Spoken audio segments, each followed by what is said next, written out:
Hello, everyone, and welcome to the Canadian Freshwater Alliance's Getting Schooled presentation on best practices for organizing a group of volunteers in the field. There are so many things people can do to protect and defend their community's watersheds. Often the most rewarding activity that connects you to your neighbors and local environment is volunteering in your watershed. Whether the event is a water-based cleanup, a town hall meeting, or an opportunity to teach others about water issues, volunteers are crucial to the event's success. It is important that people who are willing to donate their time to a cause are utilized effectively, and that means having a well-organized and planned-out event. Today, I'm going to take you through 6 tips on ways to organize volunteers during an event to help ensure that everything goes smoothly. First off, let me introduce myself.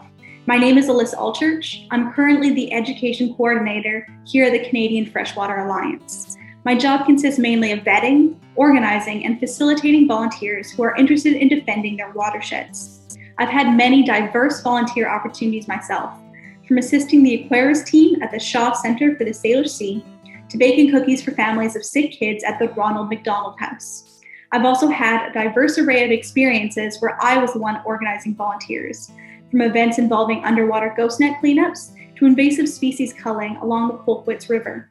Being on both sides of volunteer-based events has given me a lot of insight into effective ways to organize people and areas where it is easy to get things wrong. So let's start at the beginning. You've managed to recruit a group of awesome volunteers, planned out an event for them to attend, and now you're ready to get those volunteers out into the watershed. It is important to be thoughtful about the way you want to communicate and solicit volunteers for any event. So tip number 1, safety comes first. Make sure all volunteers are aware of any safety requirements prior to the event. This may include things such as proper protective equipment required, such as face masks or good footwear and dress guidelines.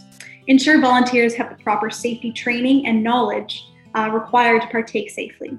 Also mention any site hazards such as slippery conditions, uneven terrain, or temperature anomalies. Tip number 2, consider transportation limitations to the event. Limitations you may have may be a lack of parking, or the event may be in an area where a lineup of cars may disturb the local population. Recommend volunteers take public transit if this is the case, or pre-organize carpool groups to limit the parking space that is required. Tip number 3, take the time to get to know your volunteers. I have been to a couple volunteer events where I was thrown into the task without meeting the people around me. Those situations always made it more difficult for me to connect with people and with what I was doing. Take the time to make your volunteers comfortable before jumping in by sharing something about yourself and ask everyone else to follow. This is how you build rapport with them and start building a group of loyal volunteers that will keep coming back. Even if you know all of them, they might not know each other. Answering questions about who they are and why they care about their watershed always helps create a good atmosphere.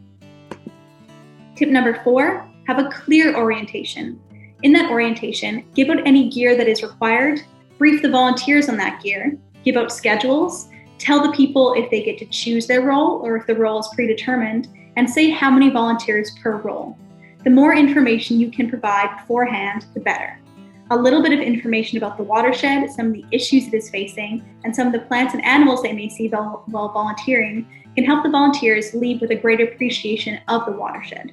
As part of the orientation, include a land acknowledgement that you've written yourself and explain why it is important.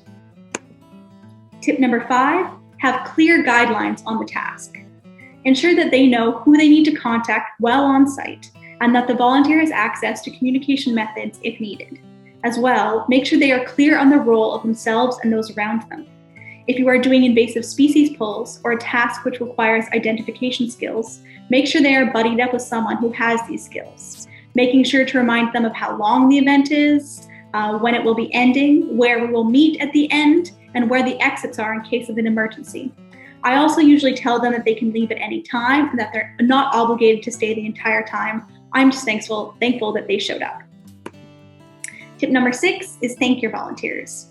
It is important to recognize these amazing people who came out to support you.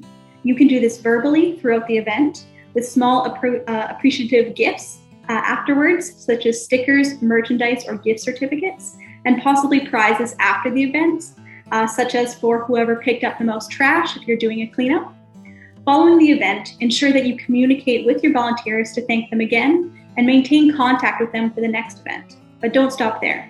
You follow up after with an email or a social media post highlighting volunteer contributions. You can even do a volunteer spotlight for individual volunteers if that's appropriate. This helps with creating that solid foundation of loyal volunteers and makes them feel they are valuable to you and to your event. I hope you found these 6 tips helpful, and good luck getting into your watersheds. The team here at the Canadian Freshwater Alliance wishes you the best of luck in your future events as you seek to create change around freshwater issues in your community. We also want you to know that you are not alone. You can always connect with us for additional organizing support, or you can visit our resources page on our website to find more tips and tricks.